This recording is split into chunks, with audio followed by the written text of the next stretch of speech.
Hello students, welcome to our today lecture.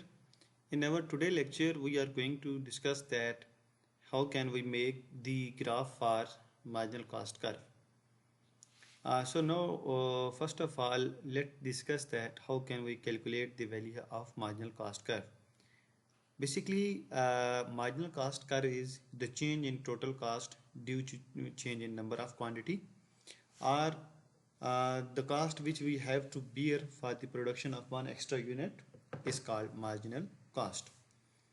As you can see that from point this to this point we have a change in quantity of 1, and point this to this there is a change of total cost is 0.30.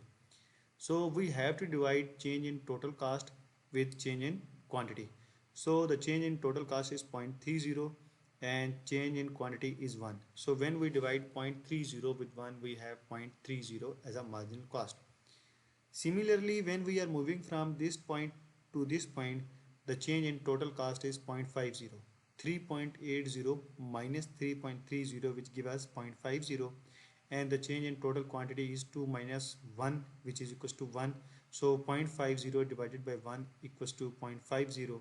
Similarly, moving on, the change from 2 to 3 unit quantity and the change in total cost is 4.50 minus 3.80 which give us 0.70. So we simply have to divide 0.70 with the change in total quantity which give us 0.70. So this is how we can calculate the value for marginal cost. And for making the graph for marginal cost, we have to take the marginal cost values on y-axis and the number of unit or the quantity produced on x-axis. So as we have producing one number of unit, we are giving 0.30 marginal cost, and for the production of 2 units we need 0.50, and similarly go on.